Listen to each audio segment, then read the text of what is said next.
안녕하세요. 저는 드디어 이혼 마무리가 되어 사이다를 들이마신 것처럼 속 시원한 40대 돌싱 여자입니다. 내 인생에 이혼은 없어야지 생각하며 좋게 참아왔던 지난 세월. 이혼이라는 꼬리표가 저에게 큰 짐이 될 줄 알았습니다. 그런데 막상 이혼을 결심하고 또 이혼을 하고 보니 진짜 저에게 짐이 된 건 이혼이 아니라 염치도 없는데 생각까지 없는 전 남편이라는 것을 깨닫게 되었습니다. 분에 넘치는 감투 씌워놨더니 뒤통수부터 갈겼던 그 인간, 그 악연과 같은 결혼 생활에 대해 얘기해 보려 합니다. 저는 대학 졸업과 동시에 지금 회사에서 일을 시작해서 결혼하고 아이를 키우는 지금까지도 잘 다니고 있습니다. 제가 다니는 회사는 사실 저희 아버지가 운영하시는 회사예요. 직원은 50명 정도 되고 저는 그곳에서 입찰과 계약 관련 사무를 담당하고 있습니다. 하지만 주 업무는 그렇고 회사 운영에 걸쳐 전반적인 사무일도 두루두루 보고 있어요. 사용하고 있는 회사 건물도 저희 아빠 거고 회사 지분을 아빠가 다 갖고 계세요. 제가 외동이기 때문에 저한테 물려주실 생각도 있으셔서 졸업 후 바로 평사원부터 일을 시작하게끔 하셨습니다. 한 회사에서 지금까지 일을 해오고 있다 보니 당연히 회사의 모든 상황은 다 알고 있어요. 회사 직원들도 제가 대표의 딸인 건 알고 있는데 워낙 다들 오래 일하신 분들이 많고 별로 신경 쓰거나 관여하지는 않으십니다. 저는 그 회사를 다니다가 남편을 만나 결혼을 하게 되었어요. 남편은 경영 전공을 한 석사였고 대학 졸업 후 본인 회사를 작게 운영했었습니다. 운영이 잘 되는 편은 아니었지만 그래도 괜찮다고 말은 했었는데 결혼하고 2년 정도 지났을 때쯤 남편 회사 사정이 급격히 안 좋아져서 결국 문을 닫게 되었어요. 그때 남편은 한동안 꽤나 우울해했고 힘들어했습니다. 그 모습에 저희 아버지는 사위 기 살려준다고 또 경영을 전문적으로 공부한 사람이니 어련히 잘 하지 않겠냐며 제가 아닌 남편에게 이사 자리를 주게 되었어요. 더 오랫동안 일한 저보다도 높은 직책이었고 한마디로 낙하산이기도 했죠. 하지만 그때 당시에는 아빠의 결정에 별로 불만이 없었습니다. 저도 사랑하는 남편이 사업 실패 후 힘들어하는 게 안타까웠고 언제든지 우리 회사에서 같이 일했으면 하고 바랐었거든요. 그리고 남편이 저보다 직책이 위인 것도 크게 상관은 없었습니다. 아빠는 그 후 직책은 계속 대표이사로 있으셨지만 경영 일선에선 물러나셨어요. 좀 쉬기를 원하시기도 했고 회사에 사위도 있고 딸도 있으니 이제는 그렇게 해도 된다고 생각하셨던 것 같아요. 그렇다 보니 결국 아빠 다음으로 직급이 높은 남편이 실질적인 회사의 대표가 된 것이나 다름없게 되었죠. 사실 상황만 보자면 좋은 상황이었습니다. 남편과 제가 같이 으쌰으쌰 힘내서 회사를 더욱 키워나가면 되니까요. 남편도 처음에는 잘해보겠다, 회사를 더욱 성장시켜 보겠다, 장인어른께서 믿어주신 만큼 자기도 보답하겠다며 의욕 넘치는 모습을 보였습니다. 그런데 결혼 생활 5년 차쯤 저는 회사 일과 집안일 둘 다 스트레스가 되었고 이 결혼을 유지하는 게 맞는지 심각한 고민이 되기 시작했습니다. 저는 결혼 초반에 아이를 가졌고 아이는 현재 유치원에 다니고 있습니다. 남편과 저는 맞벌이니까 저도 똑같이 회사 일을 하는 건데요. 어떻게 보면 대표이사인 남편보다 실무적인 일을 직접 하는 제가 업무량은 훨씬 많은 상황이죠. 하지만 아이를 케어하는 일이나 집안일은 오롯이 제 전담이 되었습니다. 아침에 일어나면 아침밥 차리고 아이 준비시켜서 등원시키고 그렇게 급하게 출근하려고 하면 1분 1초가 바쁘고 허둥지둥하게 돼요. 출근 시간이 있으니까 지각은 하지 않으려고 저도 엄청 급하게 오게 되는 거죠. 하지만 그렇게 해도 도로 사정이나 이런저런 돌발 상황으로 지각을 하는 경우도 있었습니다. 예를 들어 9시까지 출근이지만 10분이나 20분에 도착하는 경우도 한 번씩 있었죠. 그런데 남편은 저보고 직원들도 다 보는데 왜 자꾸 지각을 하느냐며 뭐라고 하더라고요. 애 등원시키고 오는데 안 빠듯하냐고 그러면 등원을 나눠서 시키자고 하는데도 자기가 어떻게 등원을 시키냐며 그리고 회사 대표는 지각하면 안 된다고 성하더라고요. 지각 자체가 문제가 아니라 일부러 회사 사람들 앞에서 저 망신 주려고 하는 느낌이 든 적이 많다고나 할까요? 게다가 맞벌이로 일하고 있는데도 집안일은 저만 하다 보니 그 문제로도 많이 부딪히게 되었습니다. 제가 하는 건 문제가 아닌데 남편이 저에게 불만을 계속 얘기를 했거든요. 집 청소는 일주일에 3번 정도 도우미 분이 오셔서 청소를 해주십니다. 음식은 주로 어머님이 만들어주시는데요. 저희 출근하고 없을 때 반찬 가지고 집에 오셔서 냉장고에 넣어주세요. 야근을 할 때나 모임이 있을 때 혹은 아이가 아파서 등원을 못했을 때에도 어머님이 대신해서 아이를 봐주시기도 하고요. 그런 부분이 죄송하고 감사해서 매달 제가 150, 남편이 150에서 총 300을 어머님께 드립니다. 그런데 남편은 자기 어머님께 드리는 돈이 너무 적다고 하고 또 제가 하는 일이 너무 없다고 불평불만을 하는 겁니다. 다른 여자들도 다 직장 생활하면서 집안 살림하고 애도 잘 키운다. 근데 너는 집안 살림도 도우미한테 맡기고 요리하는 거, 애 맡기는 것도 우리 엄마가 다 하지 않느냐며 저보고 하는 게 뭐 있느냐입니다. 게다가 며느리로서 제가 빵점이라고 하더군요. 시댁에 자주 전화하지도 않고 명절 같은 때도 바쁘다는 핑계로 음식 준비는 엄마 혼자 다 하지 않느냐면서요. 그 말을 듣는데 참 어이가 없더라고요. 어머님께 매달 드리는 300 빼고도 생신 때 따로 몇백씩 챙겨드리고 또 시부모님이 갖고 싶다는 거 거진 다 사드렸습니다.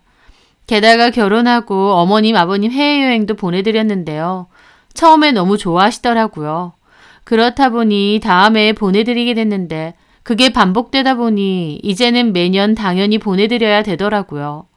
시부모님도 나중에는 당연히 며느리가 보내줘야 되는 거라 생각하시고요. 집안일도 남편은 도우미 아주머니가 도와줘서 저보고 할 게 없지 않느냐는데 당연히 도움 많이 받고 있는 건 맞지만 그럼에도 자잘하게 해야 될 일이 많습니다. 매일 아이가 어지른 거 치우고 식세기 돌리고 그릇 정리하는 것도 제 일이고 빨래개서 넣는 것도 다 해야 되니까요. 그 와중에 남편은 일절 같이 하는 것도 없고요. 저도 아이 낳고 경력 단절되는 거 싫어서 악착같이 일하면서도 집에 오면 밀린 집안일하고 아이 돌보고 하루하루가 어떻게 지나가는지도 모르게 정신없이 살고 있다 생각하는데 남편은 그런 저보고 제대로 하는 게 없다는 겁니다. 그걸로 정말 많이 싸웠습니다. 나도 이렇게 치열하고 힘들게 사는데 왜 나한테 그렇게 말하느냐. 그러는 당신은 왜 집안일이며 아이 케어는 다 나한테 맡겨두느냐.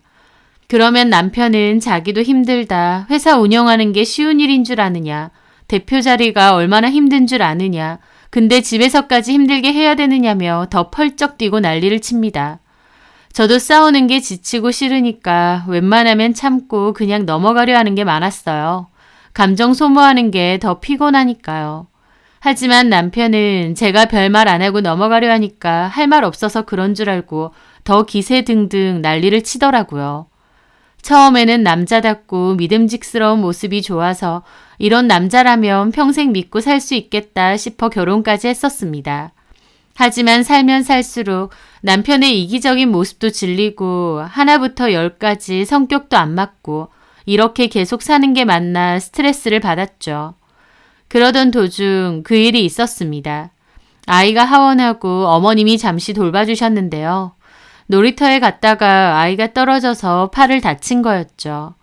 저도 회사에서 일하다가 전화 받고 놀라서 병원으로 달려갔고 아이는 한동안 깁스를 하게 되었습니다. 아이가 아프니까 저도 너무 속상하고 힘든데 남편은 그 와중에 저를 탓하는 거예요. 애 엄마가 애는 나 몰라라 하니까 결국 이렇게 된 거 아니냐며 회사 그만 다니고 한동안은 애 키우는 것만 전담하라고요. 평소 같으면 당신이 그렇게 해라. 내가 왜 그래야 되느냐 했겠지만 아이가 아픈 걸 보니 저도 마음이 약해지더라고요.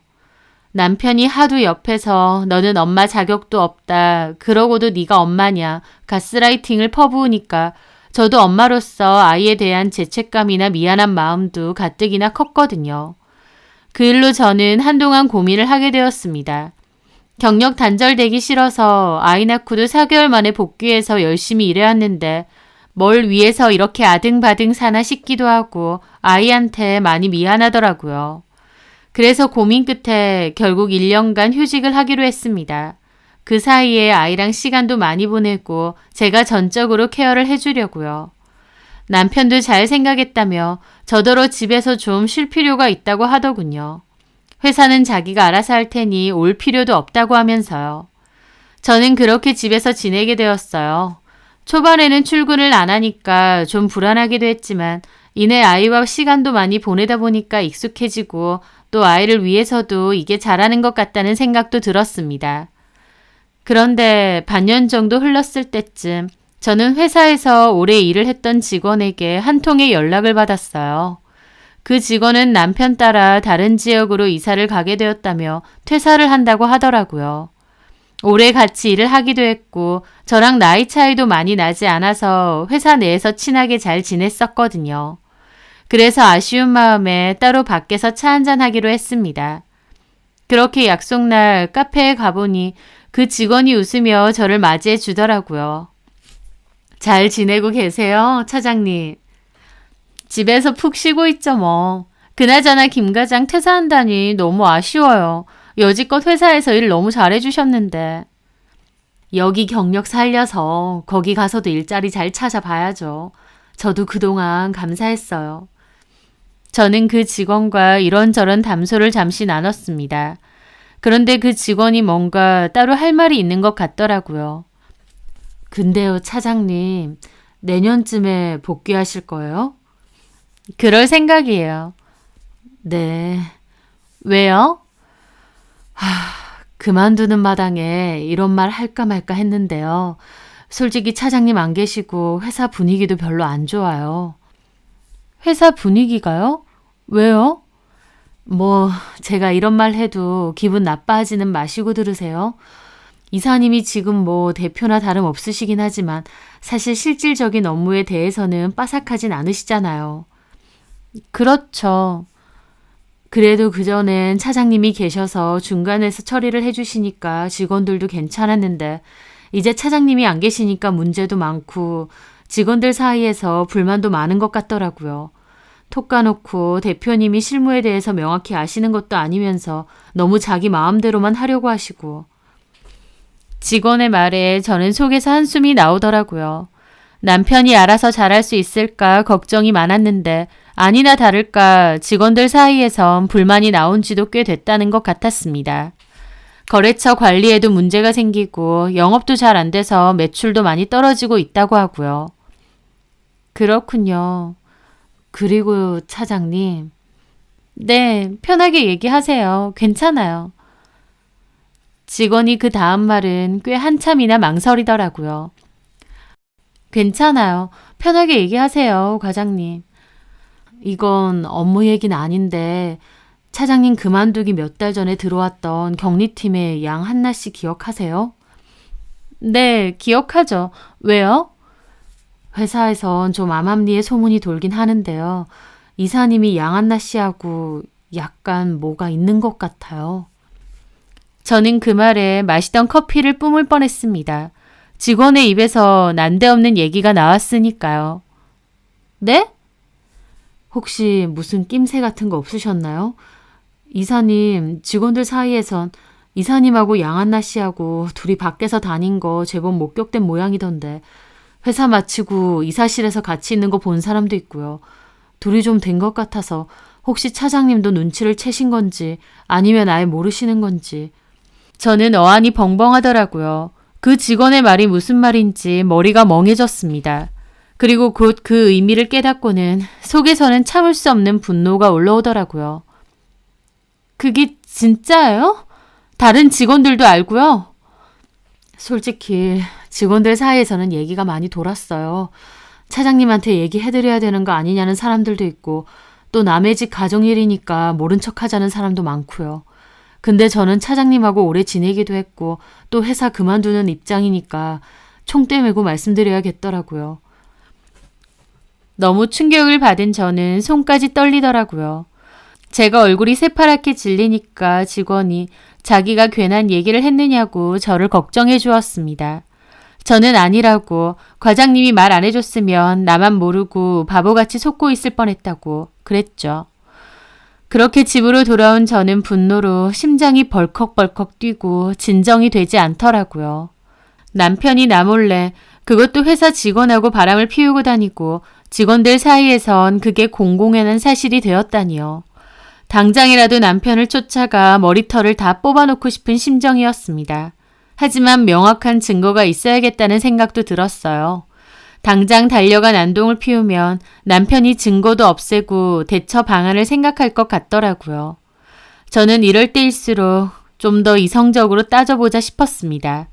남편에 대한 배신감으로 속에선 천불이 났지만 침착하게 생각을 했습니다. 그게 사실이라면 이 결혼 생활을 계속 유지할 생각이 있는지, 어떻게 대처할 것인지 등등요. 아무리 생각해도 결론은 이혼하겠다였습니다. 가뜩이나 남편과 부딪히고 결혼 생활에 불만도 잔뜩 쌓여있는 상태인데 거기다가 회사 직원과 바람? 절대 덮어둘 수 없는 일이었죠. 저는 어떻게 증거를 잡아야 될까 고민을 했습니다. 그런데 며칠 뒤 의외로 손쉽게 증거가 제 손에 들어왔어요. 그때 저한테 남편의 외도 사실을 알려준 직원이 사진을 몇 장 보내줬거든요. 남편 놈과 그 직원년이 얼마나 대놓고 다닌 건지 밖에서도 다른 직원 눈에 띄어서 찍힌 사진이었습니다. 사진을 전달해준 과장님 말로는 한 직원이 우연히 이 사진을 찍은 게 발단이 돼서 그 소문이 회사에 퍼진 거래요. 그래서 저한테 혹시 필요하면 쓰시라고 사진 받아서 보낸 거랍니다. 사진 속에는 남편 놈과 그 직원이 한 술집에서 어깨동무하고 술을 마시는 사진이더라고요. 그 술집은 저희 회사 근처에 있는 곳인데 회사 직원들도 많이 가는 곳에 이렇게 대놓고 다녔나 싶어서 머리가 어질어질했습니다. 어쨌든 도움 줘서 고맙다고 하고 좀 더 추가적인 증거를 얻기 위해 남편 몰래 회사로 가서 사무실로 갔죠. 그리고 테이블 밑에 녹음기를 설치해 두었습니다. 그렇게 며칠을 반복해서 확인했고 결국 녹음된 내용에서 증거가 걸렸죠. 그 여자를 사무실에 들어오라고 해서 오늘 저녁 뭐 먹을래? 그 전에 그 모텔 갈래? 어쩔까? 하는 대화까지 다 녹음되었으니까요. 이 더러운 것들 어디 두고 보자 생각하며 이를 갈면서 증거들을 다 모았습니다. 남편에겐 티내지 않으려고 노력했어요. 얼굴만 봐도 부하가 치밀었지만 증거들을 완벽하게 모을 때까진 참고 또 참았죠. 그렇게 증거 수집은 물론 변호사 상담 완료하고 소장 작성까지 다 끝낸 후 저는 그 모든 자료를 챙겨 들고 저희 친정에 갔습니다. 그리고 부모님께 이혼하겠다 말씀드리고 소장도 보여드렸어요. 저희 부모님도 꽤나 충격받으셨죠. 잘 살고 싶었는데 이런 모습 보여서 죄송하다고 하는데 아빠는 저희 남편 잡아 죽일 거라고 화가 머리 끝까지 나셨습니다.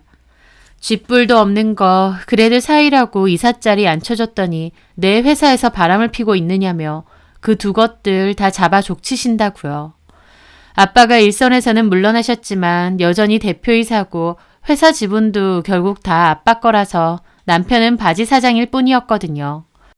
게다가 제가 그 사이에 직원 도움 받아서 남편이 실질적인 대표로 있으면서 회사 실적이나 매출이 급감했다는 자료도 다 정리해 놓은 상태였습니다. 그렇게 다음날 남편은 저더러 집에서 애랑 잘 놀고 있으라며 신나서 출근했습니다. 대표랍시고 업무를 똑바로 하기는커녕 여직원하고 놀러 다니고 대접받고 다니니 회사 가는 게 아주 신바람이 나는 모양이었죠. 그 신바람도 오늘까지다 생각했습니다. 그렇게 저는 오후에 아빠를 모시고 회사로 가게 되었어요. 연락도 없이 아빠가 오시니 직원들도 놀라더라고요. 남편도 허둥지둥 거리면서 대표 사무실에서 나오고요. 장인어른, 아니 대표님이 연락도 없이 어떻게 당신도 왔어? 내가 내 회사 오는데 연락하고 와야 되나? 아니요, 그건 아니고 일단 사무실로 들어가지. 그리고 아빠는 일부러 사무실 문도 활짝 열어놓고 밖에 직원들까지 들리게끔 했습니다. 그리고 소파에 앉으셔서 매출 자료 보며 남편에게 호통을 치셨죠. 내가 자네 믿고 이래서 손 뗐는데 가만 보니 회사 말아먹게 생겼어. 매출도 엉망이고 거래처들 불만도 이만저만이 아니야. 아빠가 화가 나서 호통을 치시니 남편도 꿀먹은 벙어리 마냥 아무 소리 못하더라고요. 그러면서 저보고 쪽팔리니까 문 좀 닫아달라는 겁니다. 여보, 문 좀 닫아줘. 밖에까지 들리잖아. 됐어, 닫지 마. 직원들 보기 부끄러운 줄은 알아? 직원들 보기 부끄러운 줄은 알아? 이사 자리까지 앉혀놨으면 솔선수범해서 일 배우고 경영도 잘할 줄 알았더니 그따위로 하려고 덥석 자리부터 물었나? 아빠의 노여운 말에 남편도 기분 나쁜지 인상을 쓰더라고요. 대표님, 매출 떨어진 건 저도 죄송하지만 그래도 이렇게까지 말씀하시는 건 너무하신 거 아닙니까? 그것도 직원들도 다 듣고 있는데. 뭐라고? 어쨌든 지금은 제가 이 회사의 대표로 있는 건데. 뭐라는 거야? 대표는 개뿔. 제가 말을 끊으며 저렇게 말하자 남편은 놀라서 눈이 어디까지 커지더라고요. 여보! 여보 같은 소리 하네. 네 여보 딴 데 있더만. 지금 불러줄까? 저는 그 자리에서 사무실 문 앞에 서서 외쳤죠. 격리회계팀 양한나 씨. 제 말에 직원들이 다 수군대며 그 여자를 봤고 그 여자도 황당한 얼굴로 일어서더라고요. 옆에 있는 직원이 뭘 멀뚱히 서 있느냐고 차장님 부르시는데 가보라고 뭐라고 하고요. 그 여자 굳은 얼굴로 저한테 오더라고요. 사진 속에서 내 남편하고 해외 실실거리면서 다니던 그 얼굴을 보니 새삼 부하가 치밀었죠. 저는 일부러 남편에게 말했습니다. 자, 네 여보 여기 왔네. 여보 자기야 아주 난리가 났더만. 제 말에 남편 입이 떡 벌어지고 밖에서도 직원들 웅성거리는 소리가 다 들리더라고요. 여보, 그게 무슨 말이야? 얘랑 얼마나 질질 흘리고 다녔는지 여기 일대에 소문 다 났던데? 직원들 중에서 모르는 사람이 없대. 이 회사 이사랑 여직원이랑 대놓고 불륜질하고 다닌다고. 네가 그러고도 인간이니? 일하라고 우리 아빠가 이사 앉혀놨더니 일은 안 하고 직원하고 불륜질하고 다녀. 회사에서 그러고 싶든? 아니야.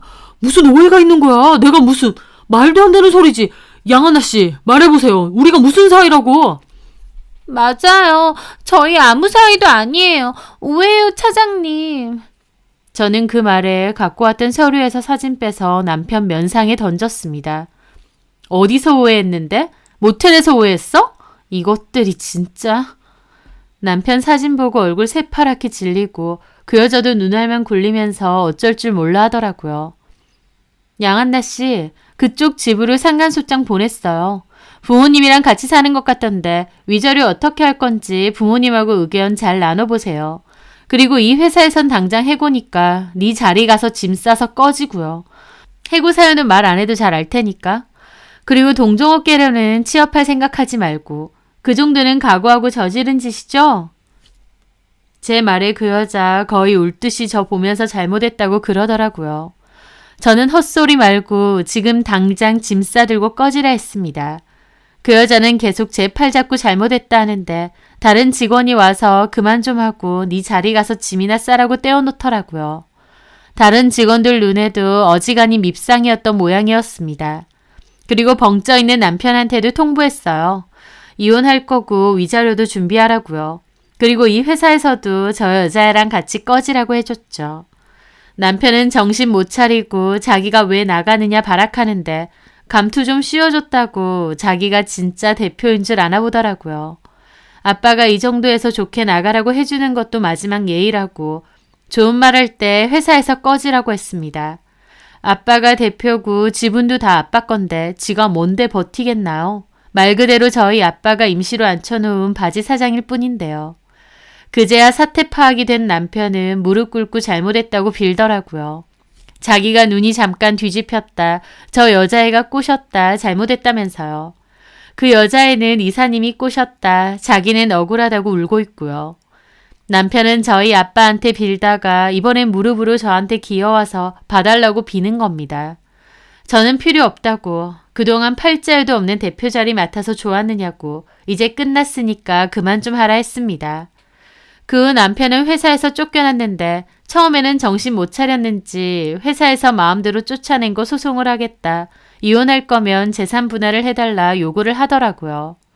혼인 기간도 짧고 생활에 큰 이바지를 한 것도 아니면서 끝까지 물고 늘어지는 모습에 그나마 남아있던 부스러기 정마저도 다 떨어져 나갔죠.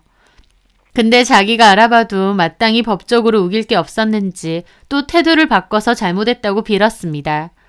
그 와중에 시부모님까지 연락 와서 미안하다고 한 번만 봐줘라 그러시는데 저는 그럴 생각 없으니 헛수고하지 마시라고 잘라 말했습니다.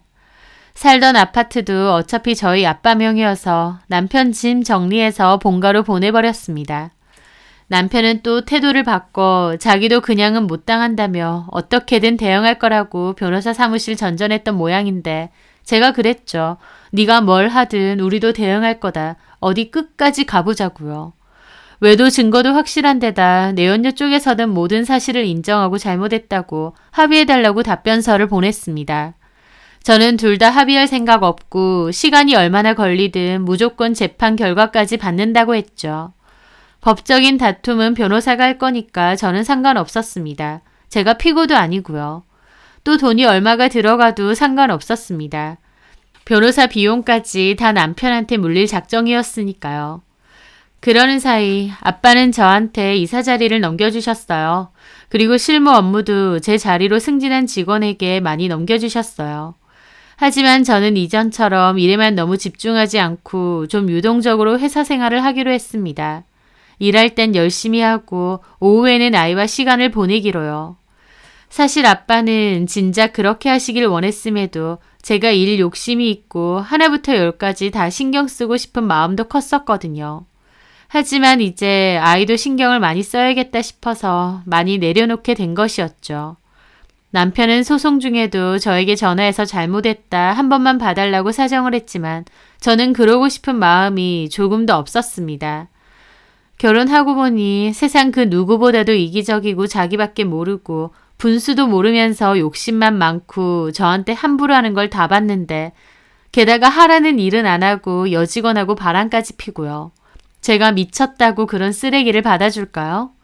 처음엔 콩깍지가 씌인 데다 남편이니까 그래도 내 아이의 아빠니까 참고 또 참아준 거지만 이제는 제가 그래야 될 이유가 하나도 없는데요. 남편 하나만 사라지면 모든 스트레스와 문제가 사라질 건데 제가 바보가 아니고서야 남편을 받아줄 이유가 없죠. 저는 그렇게 남편과 기나긴 소송 끝에 이혼을 마무리하게 되었습니다. 대표 자리에 있다가 하루아침에 실직자가 된 남편은 미쳐 날뛰었지만 어쩌든 이제는 제 할 바도 아니라서 상관없었습니다. 그러게 있을 때 잘하라는 말이 왜 있는데요.